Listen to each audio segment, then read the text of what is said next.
else. Hey, how are you doing? My name is who, such and such. I am with whatever company that you're with. Um, I was wondering if you guys dealt with assignment of contracts, and that's it. Okay, Nine perfect. times out of 10, they're going to say yes. Some don't. It's very rare that they don't. That's free money for them. It doesn't change the Mhm. process at all, except for adding one additional step, which is an additional piece of paperwork, and adding an additional payout, obviously, at the end. So, 9 times out of 10, you're not going to run into the issues like that. But as for reaching out to them, be you, build rapport. Again, first name basis. Mhm. I'm me with whatever you were, whoever you were with. It's that simple. I could shoot you over some, like, I guess you could say, scripts to kind of like help you, but I wouldn't use it. Don't sound like a robot. Again, be yourself. Um, Yeah. but in terms of specifics, once you do reach out to them, most of them are 9 times out of 10 familiar with the process anyways. So they're going to make it very easy for you. They're going to tell you, yes, I need this, this, and that. You'll send it over. From there on out, it is out of your hands, and you just wait for your correspondence in regard to your check or your wire. It's literally that Okay. simple. Otherwise, All right. sometimes, let me rephrase. Sometimes there are issues. So a deal of mine 2 weeks ago, Nate, there was an issue with liens. So we had to wait, and they would correspond back and forth with us, not the seller or the buyer, for the liens, and we'd have to get it handled, send it back to them, and then they would correspond back, and then all would be business as usual. Fairly simple. A lot of you guys are overthinking the process. You're getting kind of nervous and scared. Just be you. That's all I can tell you guys. Be professional. Be courteous. All Do you right, Yeah. look perfect. for when choosing a title Go ahead, company? LP. What's up, Lauren? What what do you look for whenever you're choosing a title company? Um, Like, are there cheapest certain things prices. in the company? Cheapest prices. That's it. Yeah. Yeah, most are. If they're not, they're outdated as hell.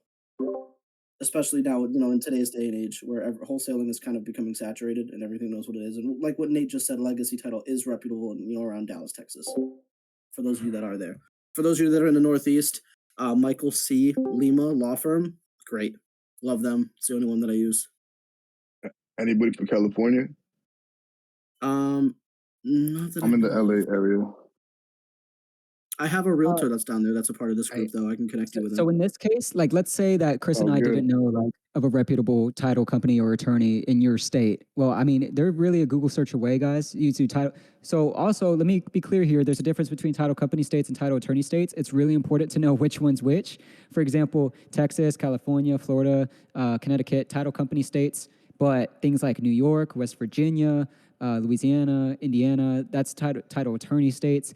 And this does make a difference in your approach. So some of you are familiar with the traditional, you get the purchase and sales agreement, you get the assignment contract over to the buyer, you get both of those signed, then you send it to the title company. But when it comes to title attorney states, it's a completely different process. You have to have your title attorney be the one to send the purchase and sales agreements to the homeowner, not you directly.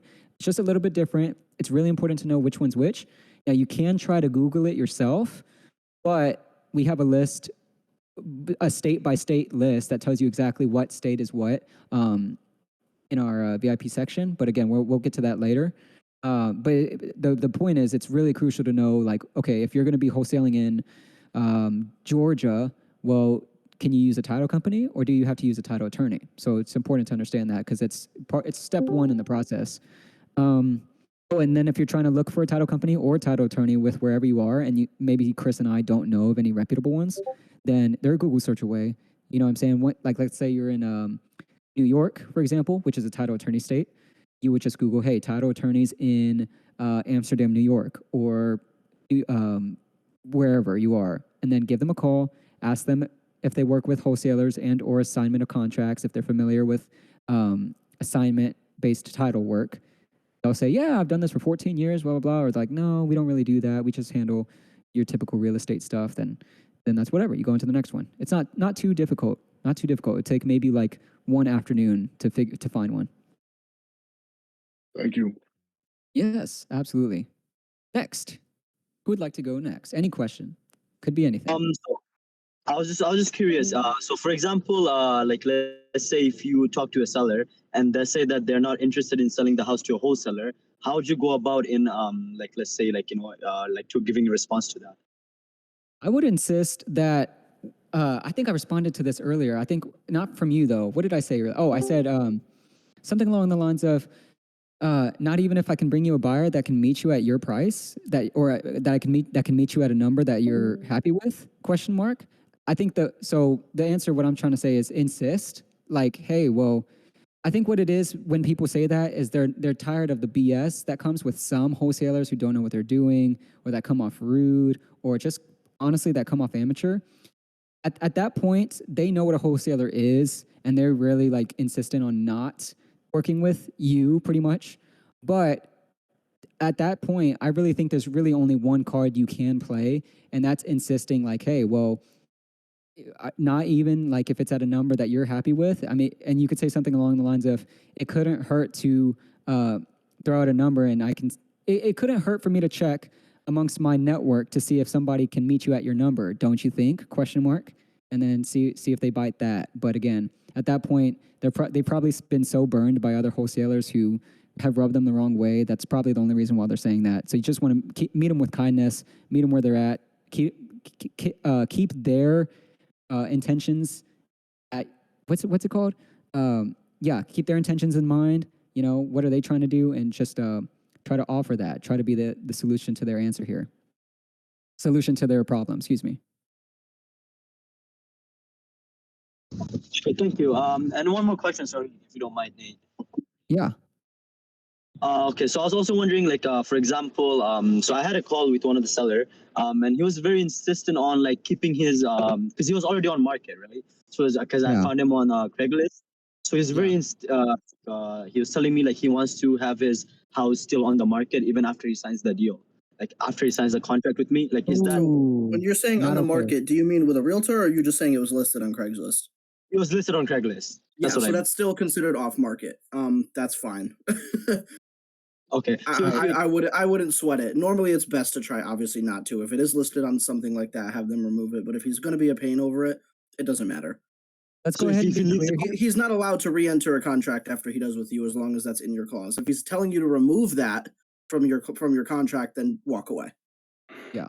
So technically, if he signs that contract with you, that clause is in there. You are technically covered. You could go the extra mile by spending $40 and going to the county and, you know, filing an intent to purchase with them. Meaning, if he was to sell it without your permission after you enter contract, you could put a lien on there and he'd have to pay it off. That's a good way to That'd get be your crazy. wholesale fee. He'd have to pay it That's off before he crazy. sells it. Yeah, no, you can do that. You can.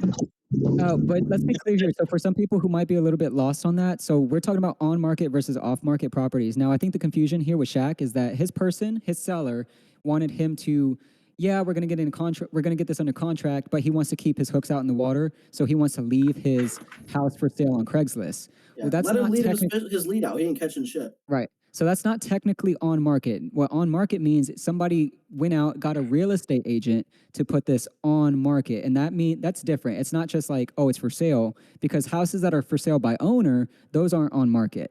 They might be looking to sell it, but that doesn't mean it's on market. On market specifically means a real estate agent, MLS, real estate agent is listing it, and you have to buy it through the real estate agent. That would be on market. But if the homeowner is selling it themselves, whether it's on Craigslist or through the DMs or Facebook Marketplace, I mean, that's all still going to be considered off market, and that's fair game. Correct.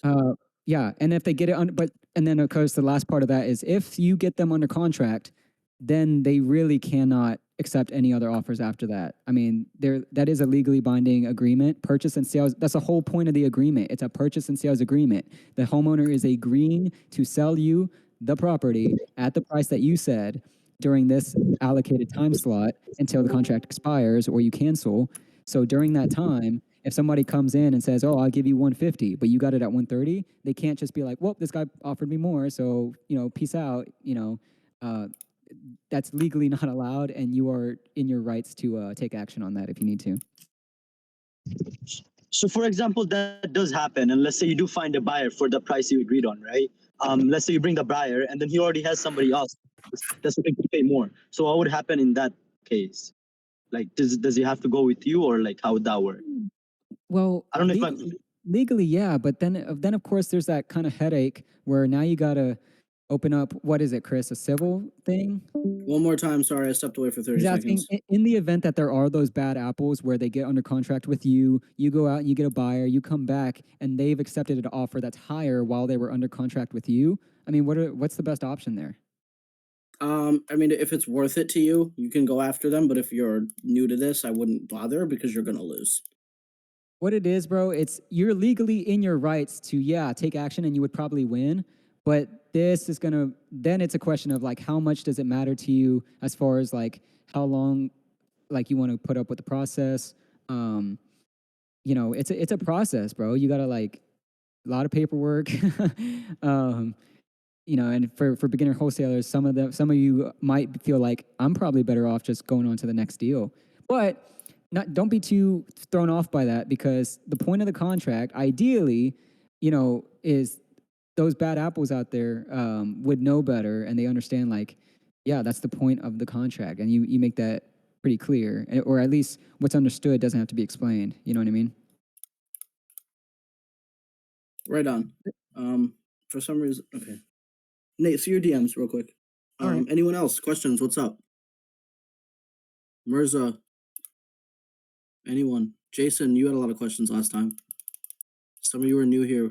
Let's get to chatting. What's up? How can we help you guys? Am I muted right now or? No, you're good. I can hear you. All right, yeah. So, I've been in the VIP since before Christmas, and honestly, I have not done much research. It just seemed like something I was interested in, and I just had a question. Like, do you think that it would be more worth it to, like, say, I live in Missouri and I go to school in a part of Missouri. I go to school in Springfield, Missouri, and do you think it would be worth it to start out in an area like that rather Yes, than local, correct.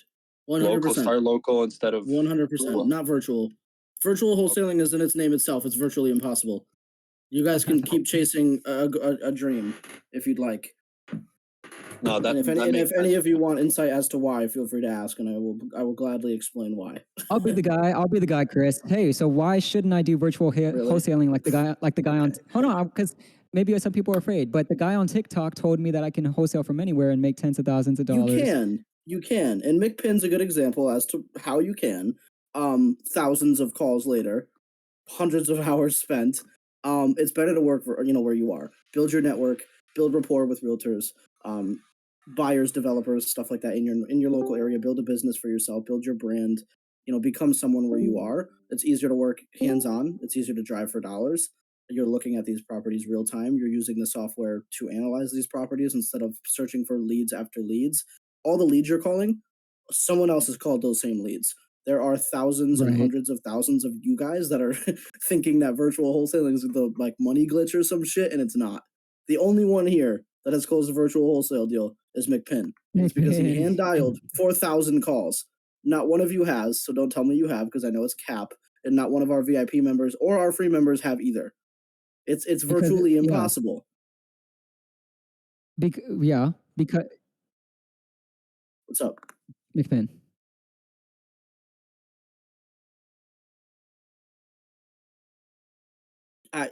I guess when you say skin McPin, I'm assuming that you're referring to your one or two people that you know over there, right? Right. When you Yeah. say connections, you said that last time. Explain what you mean by that. Do you know like one person or two people that are over there? Are you continuing to try? Right. See what I mean though? Are you continuing to try and build your brand within Indianapolis? Mm. No, right. I'm asking. I'm saying, is that what you're planning on doing? Are you planning on focusing solely on Indianapolis from wherever you are?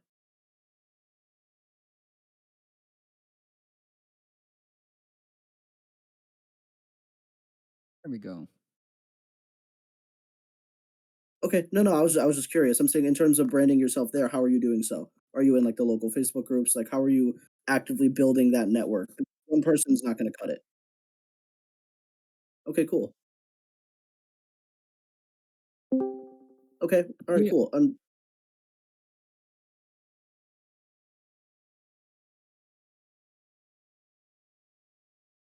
All right. Cool. So you're doing like more organic in terms of the disposition side. You're on Facebook looking for the cash buyers, and then you're trying to fill their buy box. Is that what you're doing?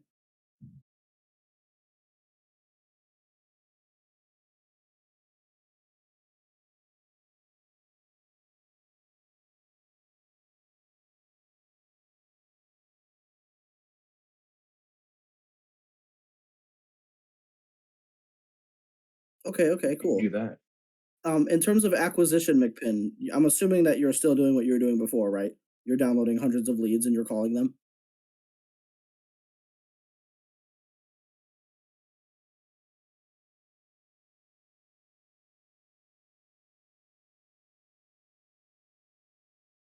Okay, marketing. I'm just trying to pick your brain. Like, explain. What do you mean?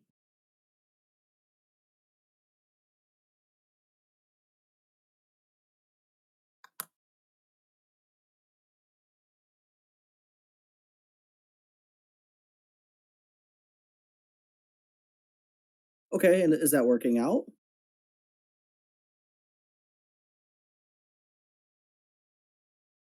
Yeah, yeah, you're right. Okay, yeah, yeah. I got you. All right, cool. If it works, if it's working for you, McPin, then it's working for you. I don't see it working long term. Again, the same leads that you're looking for. I know you're getting them from a database. You're getting them from batch leads, or you're getting them from somewhere else. Everyone else is getting the same ones. Deal Machine, even worse. Not worse, but even more saturated. Yeah, dude, you're not the only person in Indianapolis. I bet you if you asked a Millionaire Classroom or our free chat, there's like 50 of them that would be like me. I am. So, like, the 48 people that called before you have definitely ruined your opportunity if they haven't already secured another contract. You know what I mean? It's better to be where you are, building a brand, building a business, professionalizing yourself instead of being an amateur, meeting with these people, them knowing who you are, knowing your market, reaching out to them and being able to go and meet them if you had to. It's better to work hands on. All of my contracts are signed with a handshake, literally, in person, with the exception of a few. It's just easier. It's easier, knowing your market and being able to determine if those properties are still up to date. The Deal Machine, I can tell you, we use it for a lot of different things. Lead generation is something I would never use it for, just because of how outdated it could be. If you go and you look at the filters, McPin, pull up a random property, look at what it says last updated. I guarantee you it's within like the last 4 years or more. Not a good system to use. It is in terms of information, not leads. I'm talking when you're looking for leads, you're probably right. When you're in property information, when you're looking for leads, dude, you're looking for vacant homes, pre-foreclosures. Like, that's not going to be accurate with them. It's not. The only way to have accuracy when it comes to that is calling county offices, pulling tax records, pulling list pendings, which is another word for foreclosures, direct from source, within the last 7 to 14 days, which most of you guys counties you could find online and actually filter by that date period. PropStream, another example, horrible. Would never use it for anything. I wouldn't even use it to analyze phone numbers. They're never right. True People Search works. If True People Search doesn't have it, no one else does, because I'm pretty sure that all these platforms get their information. Correct. Yep. Carrier, last time it was used, Deal Machine will tell you like, yo, they were active in the last month. They made this many calls. So that is cool. Property information is all based on town records. Nate, I'm pretty sure said that they used the same system as what? What did Deal Machine use the same system as? Was it 911, Nate? I can't hear you if you're talking, brother. Anyways,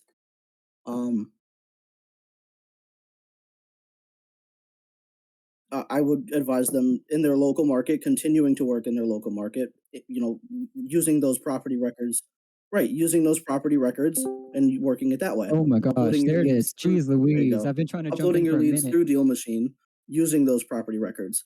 Please, all of you, stop fucking looking for leads online. Please, you're wasting your Check- time. Okay, Chris, can I jump in? Yeah, go ahead. Real quick, so this is actually perfect because Psycho, he's in the chat right now, or no, he's not. He's on free chat. He actually asked this very question, like, what websites are the best to find buyers / sellers for new wholesalers? Guys, if you look in the free section, there's a channel called Best Apps.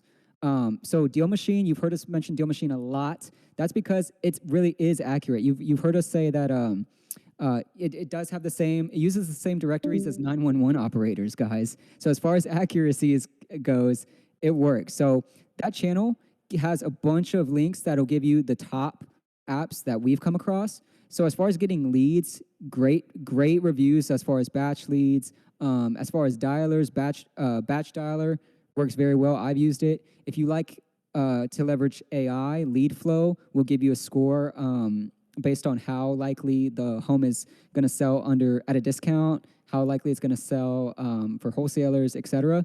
So all those links are in that channel right under this call, right under the testimonials. And again, all those links will either get you a free trial or free money, pretty much, in marketing credits, etc. So we recommend giving those a try, starting with Deal Machine, because we talk about that one a lot. And then when it comes to like gathering leads, we would recommend Batch Leads or Lead Flow. If you want to make a website, of course, that one's there for Carrot. But all the recommended tools are there in that channel. Yo, Salim. That property I got under contract for you last week. How's that going? Just out of curiosity. LOL. He left as soon as I asked. That's Not crazy. good. Yeah, I went out of good my luck. way to get this man a contract. Yo, there you How do are. I find a There you buyer's Salim, contract? talk to me. What's going on with that over in where? I don't even remember where that was. I just called and secured it. Okay, Oh, he whatever. left again. He left again. I think he's having issues. Go It's ahead. all Next good. question. Where can I find a buyer's contract? Buyer's contract. I mean, Assignment contract, you mean? yeah, assignment contract. Oh, it's a We assignment contract? yeah, we have them in here. Oh, okay, okay. That's the name of There's it. a Okay, section I'm for sorry. it. Yeah, there's just like Devin said, there's a section for it. Mm-hmm. I have a Javier question. says he's trying to talk, but he can't hear. Yeah, I Okay, just well, saw hold that on. too. Go ahead. Whoever was speaking just now, and then we'll get to Javier's question. This is for Nate or Chris or both. What have you found to be the most effective way to wholesale, whether that be driving for dollars or what have you found Correct, to be driving- the most driving for effective way? dollars. It's driving for dollars. Yeah. Driving for- Again, and this goes You back guys to are what Chris falling for was the whole saying. guru bullshit where it's gonna make you $50 will make you 500K. No, it's not. You got to get out there on your feet. You have to do some work. This industry's hardcore. Yeah. It's not This how goes you're back to being what Chris taught, was saying earlier. which is why Chris you're was here. saying- Chris was saying earlier that, you know, local is best, man. I mean, virtual is not impossible. But guys, I mean, if there's a deal going on around here where I live and it's you versus me, it's going to be me because I live here. You know what I mean?